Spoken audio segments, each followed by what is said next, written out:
मेरे पत्रकार साथियों को नमस्कार। जैसे कि आपको पता है 25 जून 1975 के दिन इमरजेंसी लगी थी।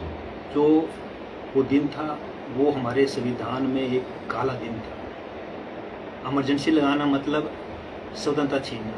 इसमें हमारा मीडिया भी आ गया, आम नागरिक भी आ गया। और जो कांग्रेस कहती थी और अभी इलेक्शन में भी कहती है कि भाई भारतीय जनता पार्टी आएगी तो संविधान बदल देगी, जबकि 25 जून 1975 को जो हुआ इस देश में वो पत्रकार साथी आप अच्छी तरह जानते हैं। वो इस हमारे भारत के इतिहास में काला दिन है। अधिकारों को छीनना मतलब संविधान का गला घोंटना, तो वो काम कांग्रेस ने किया है। आज मैं आप लोगों को जरूर ये दिन, क्योंकि ये दिन भूलने लायक नहीं है, क्योंकि ये काला दिन है। सबसे पहले आप लोगों का स्वागत है। आज हम उस काले अध्याय को याद करने के लिए यहाँ पर इकट्ठे हुए हैं, जिसने पूरे देश को यह एहसास कराया है कि जब सत्ता में अहंकार में डूब जाती है सत्ता, तो लोकतंत्र और संविधान भी खतरे में पड़ जाता है। इसलिए 25 जून केवल एक तारीख नहीं है, बल्कि लोकतंत्र की रक्षा का संकल्प लेने का एक दिन है। साथियों, 25 जून 1975 जो रात देश में जो आपातकाल लागू हुआ था, यह निर्णय उस समय की कांग्रेस सरकार द्वारा लिया गया था। यह केवल एक राजनीतिक फैसला नहीं था, बल्कि लोकतांत्रिक व्यवस्था और नागरिक स्वतंत्रता पर सीधा प्रहार था। उस दौर में संविधान द्वारा दिए गए मौलिक अधिकार सीमित कर दिए गए, प्रेस पर सेंसरशिप लगा दी गई थी, विपक्ष के हजारों नेताओं, पत्रकार, छात्रों और सामाजिक कार्यकर्ताओं को बिना मुकदमे के जेलों में डाला गया था। सरकार के खिलाफ बोलना भी अपराध जैसा बना दिया गया था। कहा जाता है कि उस समय अखबारों से ऐसा कहा गया था कि झुकने के लिए कि आप झुकिए, लेकिन उन्होंने अखबारों को भी घुटनों के बल ला दिया था। यह प्रेस का अधिकार छीना था, बल्कि उस हर नागरिक के साथ एक अन्याय उस दिन हुआ था।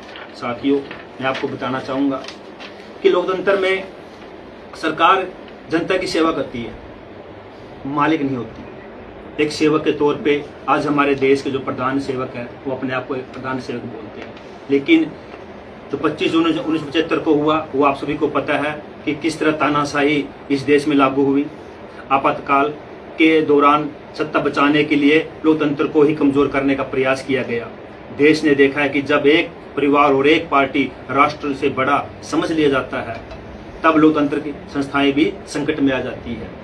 यही कारण है कि आज भी आपातकाल को भारतीय लोकतंत्र का सबसे काला अध्याय कहा जाता है। लेकिन आज मैं आप सबसे ये कहना चाहूंगा कि भारत की सबसे बड़ी ताकत उसकी जागरूक जनता है।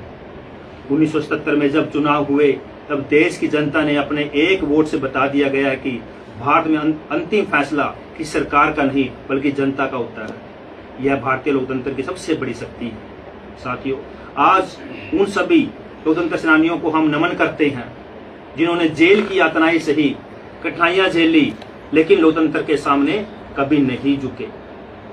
उनके संघर्ष की वजह से आज हम खुलकर अपनी बात कह पा रहे हैं और अपने अधिकारों का उपयोग कर पा रहे हैं। साथियों, मैं आपसे बिल्कुल ये बात शेयर करना चाहूंगा कि आज की युवा पीढ़ी ने आपातकाल का दौर देखा है, और जो आज के युवा है शायद उन्होंने वो दिन नहीं देखा। साथियों, भारतीय जनता पार्टी हमेशा मानते हैं कि राष्ट्र पहले, संविधान सर्वोपरि और जनता सर्वोच्च होती है। हमारी पार्टी के करोड़ों कार्यकर्ता लोकतंत्र को केवल चुनाव जीतने तक का माध्यम नहीं है, बल्कि देश की सेवा का सबसे बड़ा माध्यम मानते हैं। हमारे आदरणीय प्रधानमंत्री श्री नरेंद्र मोदी जी के नेतृत्व में आज हमारा देश सबका साथ, सबका विकास, सबका विश्वास और सबका प्रयास के मंत्र के साथ आगे बढ़ रहा है। और हमारा हरियाणा, मैं हरियाणा की बात भी जरूर करना चाहूंगा कि किस तरह आज हमारे देश में बिना खर्चे पर्चे बच्चों को रोजगार मिल रहा है। ये वो रोजगार हैं जो बच्चे खुद पढ़ते हैं, अपना मुकाम हासिल करते हैं। आज बच्चों को किसी मंत्री के या एमएलए के चक्कर नहीं काटने पड़ते, उनको अपना हक घर बैठे मिलता है। हमारी केंद्र और राज्य सरकार का यही प्रयास है कि हर नागरिक तक योजनाओं का लाभ बिना किसी भेदभाव के पहुंचे और लोकतांत्रिक व्यवस्था को अधिक मजबूत बनाया जा सके। हमारा विश्वास है कि मजबूत लोकतंत्र वही होता है जहां सरकार जवाबदेही हो और जनता की भागीदारी और संविधान सर्वोपरि हो। साथियों, मैं आप लोगों से जरूर, आज भारतीय जनता पार्टी का प्रत्येक कार्यकर्ता लोकतंत्र की रक्षा, राष्ट्रहित और जनसेवा के लिए पूरी निष्ठा के साथ कार्य कर रहा है। यही हमारे लिए राजनीति का उद्देश्य है और सेवा का संकल्प भी है। आज आइए हम सब मिलकर संकल्प लें कि लोकतंत्र की रक्षा करेंगे, संविधान का सम्मान करेंगे, सत्ता को हमेशा सेवा का माध्यम बनाएंगे, लोकतंत्र सेनानियों के संघर्ष को कभी हम नहीं भूलेंगे, आने वाली पीढ़ियों को आपातकाल का सही इतिहास बताएंगे। अंत में मैं इतना कहना चाहूँगा, लोकतंत्र किसी एक दल का नहीं, पूरे देश की विरासत होती है। जब जब लोकतंत्र पर संकट आएगा, भारत की जनता उसे बचाने के लिए हमेशा खड़ी होगी। इन्हीं शब्दों के साथ मैं आप सभी का बहुत बहुत धन्यवाद करना चाहूँगा। जय हिंद, जय भारत, जय हरियाणा।